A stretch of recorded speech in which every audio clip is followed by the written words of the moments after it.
Hello and welcome to Trail Chats. I'm your host, Autumn King. On today's episode, we are trekking and chatting with Carroll Fife, Councilmember for District 3. Come along with us as we learn more about her journey to elected life.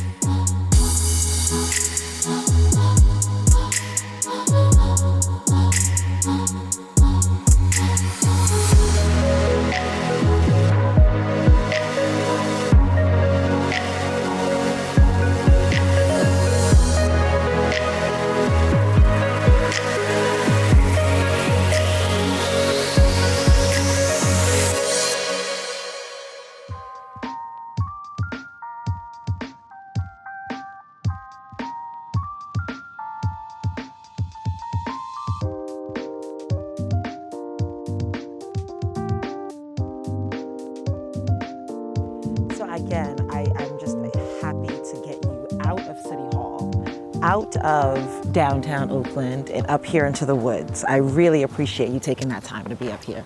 I love this. I love this. Isn't it gorgeous? Yeah, I don't do this enough. I don't do this at all, actually. So this is an experience. Anytime you want. I'm going to. I would love to take you on some of these wood walks. So you are Carroll Fife. Yeah. You are our District 3 representative. Yes. You are a housing advocate, a co-founder of Moms for Housing, a mother, a woman. How does your Oakland story begin? Whew.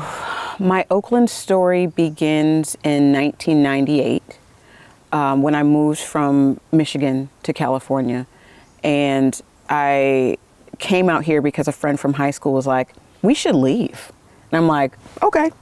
So it was shortly after my 21st birthday that I decided to pack up with $200 in my pocket and move to California.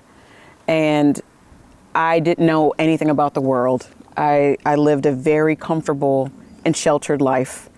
I'm the second of 3 children. Okay. And my parents, did a really good job of giving us a strong foundation. So I'm like, I can conquer the world. I can do anything. I got this. And I was like, oh, California's tough. California's expensive. What was the plan? So you were going to I come to had California? no plan. So it was just $200 and a dream? Yes. $200 in a dream. Where were you going to sleep in that dream? A friend of ours from Michigan had moved out some years before. So this was my plan. I'm going to work for a temp agency for 2 weeks, then I'm going to get a full-time job, and then I'm going to make enough money to support myself. And then I'm going to go to college and I'm going to become an architect. I don't know. I did not know that the frontal lobe was not developed. Closed. I didn't know that. I knew that after I had children. It's actually probably better that we don't know about that beforehand. Right. So that we can continue. Okay, so you're in California. My understanding is you started in Southern California. I did. What brought you to the north? What brought you to Oakland? I had lived in LA for about a year, and I was like, ugh. Everybody that I met was like, well, what do you do in the industry? And I'm a very direct, straightforward person. I learned that a lot of entertainment industry people were not necessarily my type of hype. So I was really more into authentic grassroots, how do we better the community? And I met some people that were doing that, but that were moving to Oakland. And so they were like, you should come and check it out. So in 1999, I came for a visit and I was like, this is where I want to be. I came to West Oakland, spent about a week in West Oakland with my friends from Southern California. And I was like, this is what I'm looking for. It was a grittiness. It was an authenticity. It was like, I don't know, it was something that really, really resonated with me at the time. And 30 years later. I've been here ever since. And West Oakland. So I make fun of you when we're at events. You are the biggest cheerleader for D3. I am. When someone else walks out that's from D3, there you are, hooting and hollering, and bigging them up. I am. So you've always been in West Oakland. Well, I actually started in West Oakland on 24th and MLK. Okay. But by that time, I had my kid, I had a friend of mine, she passed away of cancer, so I was raising her daughter as well. And it was just so expensive. And I got on the list for Section 8. and a Section 8 space opened up in East Oakland. So I lived in the Dubs for quite some time and raised my children for, I don't know, maybe for about 8 years there. And then we were able to make it back to West Oakland. The reason why I say, I point out the West Oakland connection is that was the story for so many migrating blacks from the South. Black Americans coming from the South and heading to Oakland. The West Oakland was that first entrance, was that gate.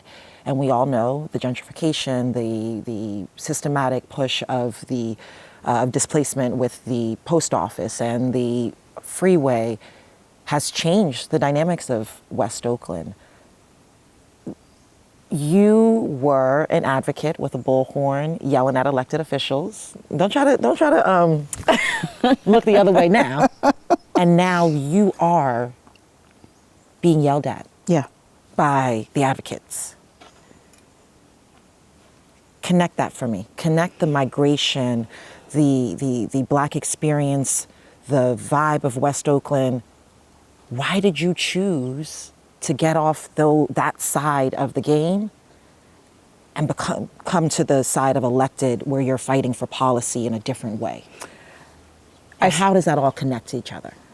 I believe that wherever power is being expressed, the people need to express power. And I was working with some young organizers, and it was around the year that Eric Salgado was killed by CHP. And there was just a series of extrajudicial killings that were happening of Black people. And the young people that I was working with were like, they call me Mama Carroll because I also taught in the public school system. And that's what my students would call me, Mama Carroll. Like, Mama Carroll, we're going to keep organizing in the streets, but we want to see you take a different turn. And we know that there's so many people that are asking you to run for office. People have been asking me for about 10 years. I'm like, no, want no parts of that. And it was something about my young people pushing that I was like, yeah, they're not necessarily connected to any special interests. They just want a better future. So I was like, okay, I have you, and then I have all these other people in community that want to see policy change. And so that's what made me decide to get into elected office. And I'm yelling still more than I'm getting yelled at, but I remember when there were some residents that were not from my district, they were from East Oakland, but their building was flooded out. They were without housing for a long, long time in East Oakland. And they were coming and cussing, they were coming regularly. And something I said is what I hold dear and what I truly believe, that the pain of the people doesn't have to be palatable for me to do my job to help them. So I will take the yells, I will take getting cussed out, if that's what people need to do to feel heard. I have no problem with that. I appreciate that insight into how people are showing up and how you show up for the entire city. It's not just about your district. Right. You are a housing advocate. We started this conversation by saying that, and that's what your focus is. What is it like when you experience the confines of your position? Sometimes I feel that we as residents are asking, demanding, wanting, rightfully so, but there are things that you have to do as an elected in a certain box, in a certain order, with a certain hierarchy. What does that feel like for you, wanting that change, but being confined and knowing that others don't always understand that? It is challenging. I believe that so many groups have been waiting for so long for just a modicum of justice that it is really difficult to me running into the barriers that are City Hall, and not just our local government, but all levels of government, because people deserve so much better than what we get. And under our current constructs of, capitalism, a free market, a so-called free market, and other things, it's challenging. And so I am going to take advantage of spaces like these to come and reset, because I get frustrated, I get angry, I get sad. But it's also just energy to keep fighting. Sometimes fighting gets exhausting. So I'm finding that this place feels regenerative. So I'm really happy that you introduced me to a place where I've been scratching and surviving in Oakland for almost 3 decades and have not experienced this energy, this the regenerative energy that nature gives. So I'm going to do more of this so I can keep on doing what I got to do in the flats. Let's keep walking. I want to get you amongst these woods a little bit more, and I've got a few more tough conversation points. Let's do it. Let's do it. I tell you very seriously, I tell everyone, these are my woods for mental health. This is where I do my strategizing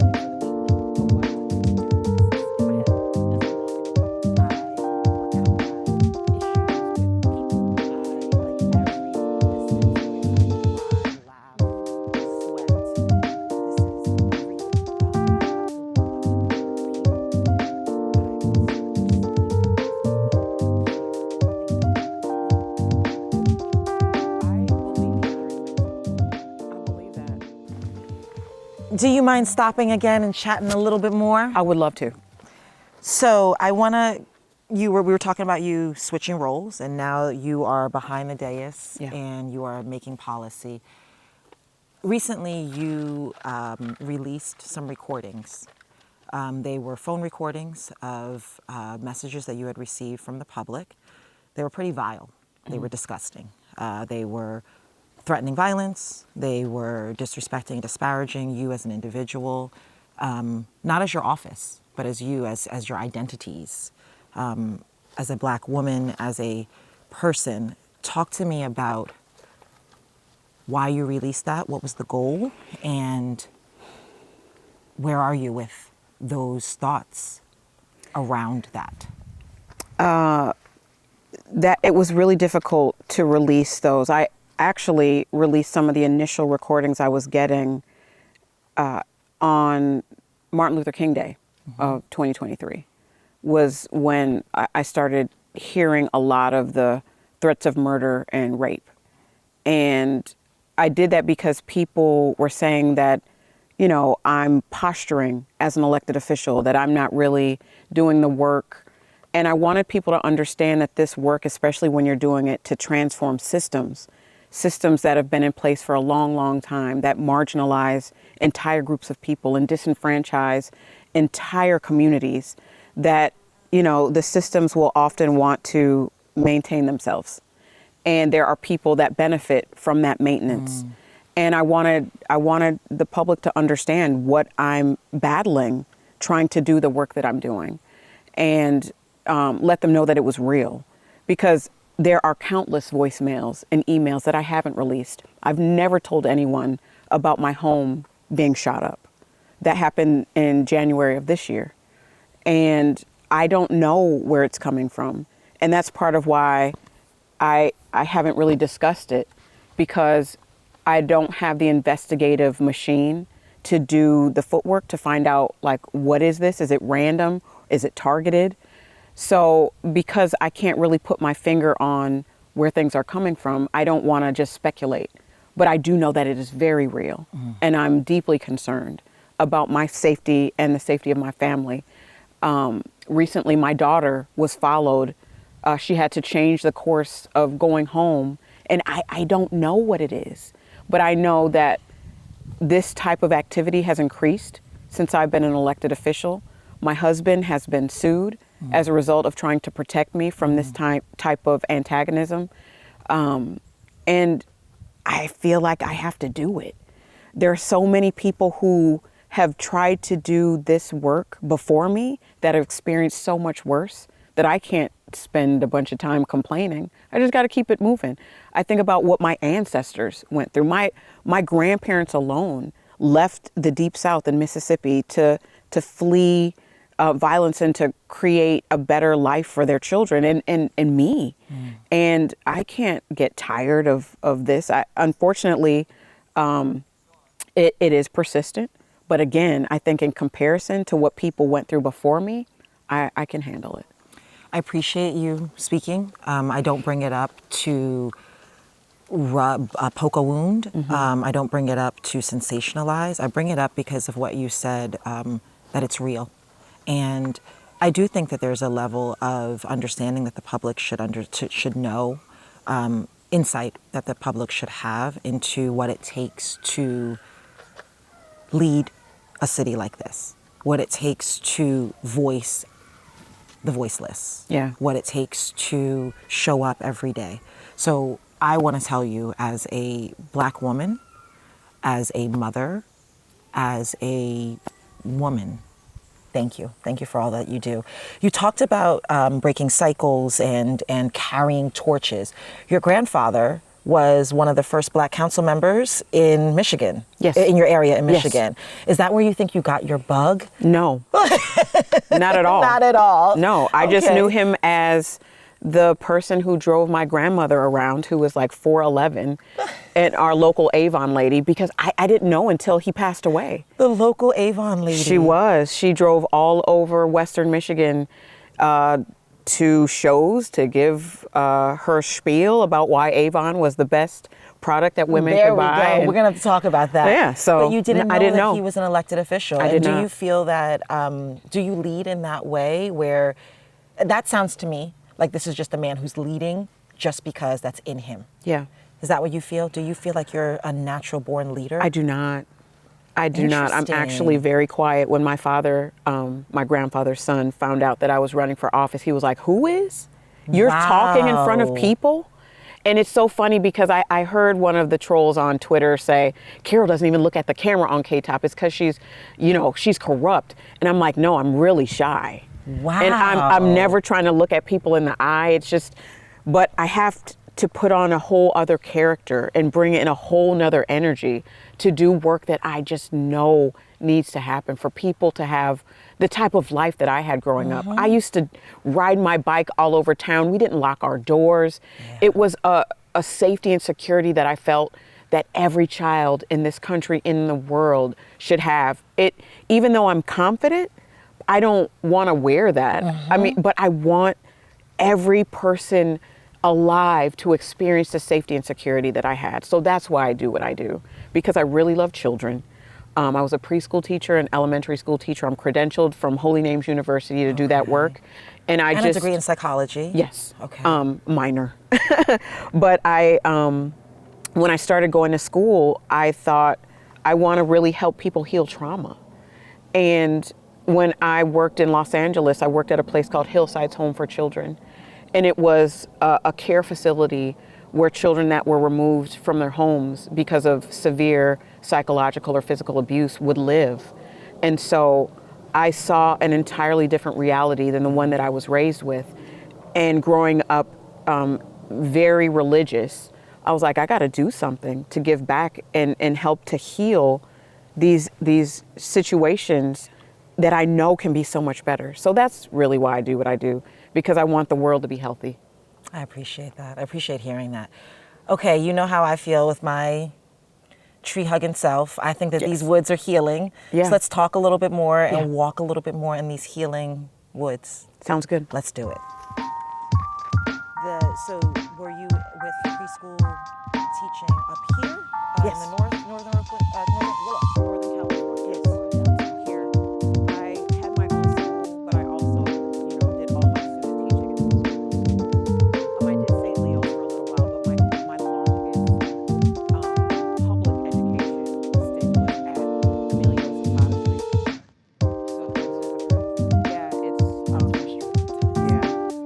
Whispering just because I'm back away. No problem. This has been good. I hope Poppy's okay. Just sitting there, wondering, probably thinking that we took you somewhere. I know, right? All right, Miss Carroll Fife. This has been fun. This has been amazing. I Thank really you. enjoyed you. You really turned me onto a whole nother space in the city that I didn't know existed. I'm so excited. So, all right, I don't want to wrap up with you. I would love to talk to you for the rest of the day. But I want to hear about what you're looking at future. What is, first, before we even go there, let's reflect. Tell me the difference between 2019, Moms for Housing, Magnolia Street, fist in the air, Carroll, and present day elected official behind the dais, fist in the air, Carroll? The difference, battle worn, but invigorated. I ran again, I won again, and I'm just that much more encouraged to keep fighting for the things that brought me there in the first place. Yeah. So, a little more clear-eyed about how bureaucracy moves and how slowly it moves, and the wheels that turn and the people who make it turn. But as I said, more invigorated to continue this work and to continue the fight. What do you see as the future? What is your vision for the future of District 3? My vision for the future of District 3 is a place where people can afford to live. There's so many young people that I hear, even my own children, that are like, I don't think I'm going to be able to afford to live in Oakland when I graduate college, or the rents are still just too unaffordable and I don't feel like an adult having 5 roommates. So my goal is to make housing affordable for the generations of young people who want to be here, and for the seniors who are being consistently priced out and ending up on our streets. So my primary goal is to make housing a human right, as I said in 2019, with the fist in the air, with the bullhorns. But I've, interestingly enough, always been pretty quiet about being persistent. So the persistence is still there, but the goals are economic development. We've seen with the Prescott Market and the ballers in West Oakland, the crowds that will come out and enjoy the neighborhoods for the people who live there and for people who want to visit. So it's good food, it's things for families to do, and people to be rooted in the city. Those are my goals, and those are my visions for the city. Let me be very clear. When I say, 2019 Carroll, fist in the air, bullhorn in at the mouth, that is not a judgment. Yeah. That is not a pejorative. That is a big up. It is and I see the elected life that you are leading as a natural progression of that.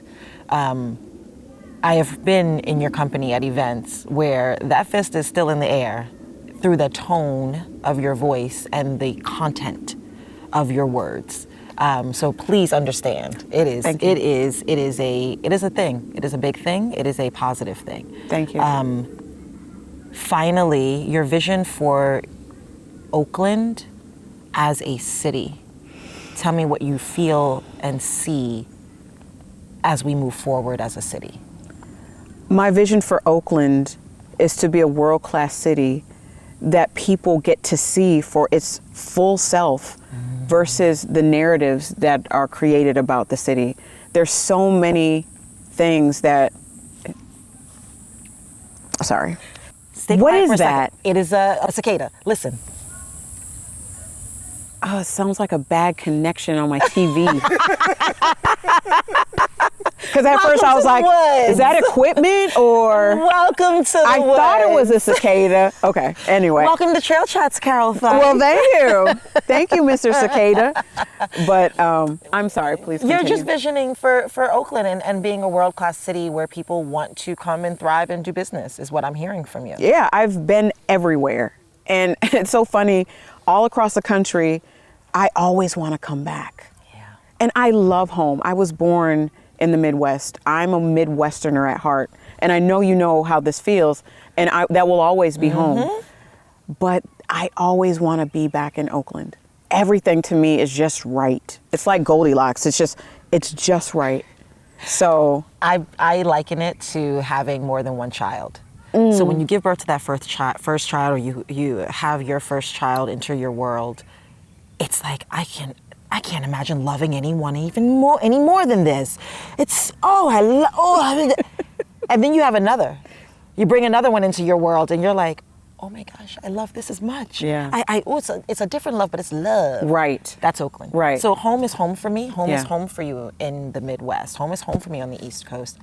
But Oakland is home. Oakland is home. I've lived here longer now than in my birthplace. Wow. And so I know my family out there is like, what?